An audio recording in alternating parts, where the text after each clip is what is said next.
इस informative video में हम डिस्कस करेंगे कि बड़ी ईद पर हम क्या प्लान करें कि हम गोश्त भी खाएं और पेट के मसाइल से भी बचें।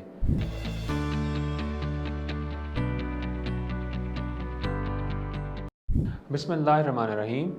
मेरा नाम डॉक्टर मोहम्मद आसिफ गुल है और मैं प्रोफेसर ऑफ गैस्ट्रोएंटरोलॉजी हूँ। बड़ी ईद पर गोश्त खाना और उसके साथ पेट का ख़राब हो जाना, बहुत ज़्यादा गैस्ट्रो के पेशेंट जो हैं हमारे पास इमरजेंसी में विज़िट करते हैं।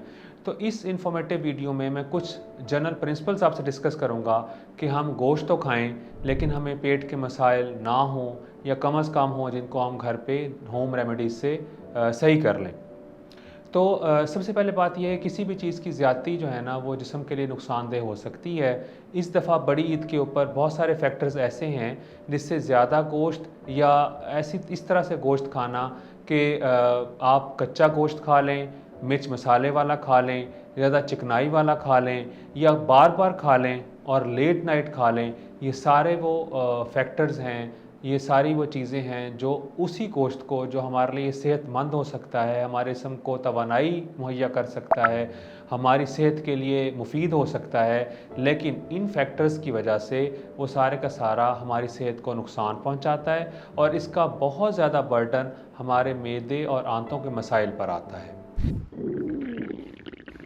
लगता है बाजार के खाने बहुत खाते हो। जी डॉक्टर साहब, मैं ये मेडिसिन प्रिस्क्राइब कर रहा हूँ, वो आप ले लेना। अब कोई भी मसला हो तो मरहम से डॉक्टर की ऑनलाइन कंसल्टेशन बुक करो, क्योंकि डॉक्टर से बात होगी अब घर पर। बड़ी ईद जो होती है, जिसको हम बकरा ईद भी कहते हैं, उस पर गोश्त खाने की वजह से जो एमरजेंसी में पेशेंट का रश बढ़ जाता है, उसमें most common presenting complaint patient की loose motion, vomiting, abdominal pain, पेट में दर्द होना, डायरिया का होना और उल्टियों का आना बहुत ज़्यादा होता है। लेकिन कुछ नंबर ऑफ़ पेशेंट्स आंखों का पीला होना के साथ भी प्रेजेंट करते हैं और समटाइम्स बहुत 3 to 5% पेशेंट के अंदर ये दोनों बीमारियां पेचीदगियों का बायस भी बनती हैं। अब ये कैसे हम गोश्त खाएं कि हम इन बीमारियों से बच सकें? तो नंबर 1 कि हमें सबसे पहले गोश्त की सफाई का बहुत ज़्यादा ख्याल करना चाहिए कि अगर हम उस कुर्बानी के गोश्त को, या हमारे घर का है या कहीं से आया हुआ है, अच्छी तरह से वॉश करेंगे और उसके बाद इस्तेमाल करेंगे, तो यानी कि हम पकाएंगे, कुकिंग में इस्तेमाल करेंगे, तो इस बीमारी से हम बच सकते हैं। इसके साथ साथ खाना खाने से पहले भी, खाना खाने के बाद भी अपनी जो बर्तन हैं उनको भी अच्छी तरह से साफ़ करेंगे। खाना बनाने वाला भी अपने हाथ साफ़ रखेगा।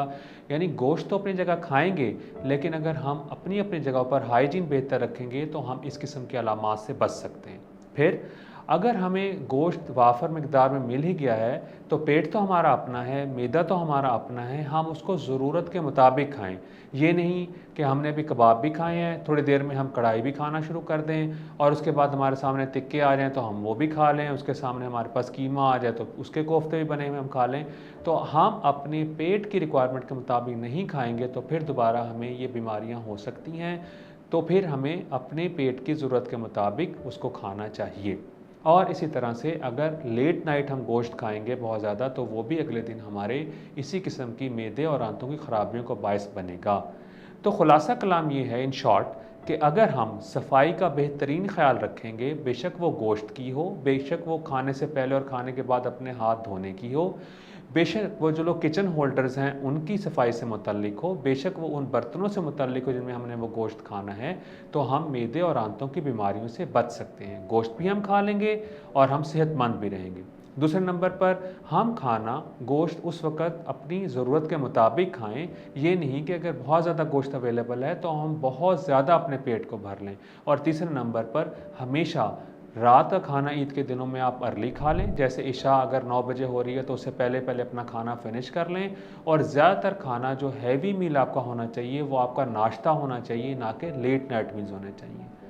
तो साफ़ सुथरा खाना खाना, अपना और घर वालों की सफाई का ख़ास ख्याल रखना और ज़रूरत के मुताबिक गोश्त खाना और लेट नाइट मील से परहेज़ करना हमें मैदे और आंतों की बहुत ज़्यादा बीमारियों से बचा सकता है। अगर आपको के बारे में जो हमने वीडियो डिस्कस की है कुछ क्वेरीज़ हों तो आप कमेंट्स में अपने क्वेश्चन पुटअप कर सकते हैं, मैं उनके आंसर करूँगा। और अगर आप मुझसे फ़िज़िकल अपॉइंटमेंट लेना चाहें तो marham.pk के थ्रू आप वो अपॉइंट ले सकते हैं और हम फिर इस पर मज़ीद डिस्कस कर सकते हैं। आप लोगों का बहुत शुक्रिया।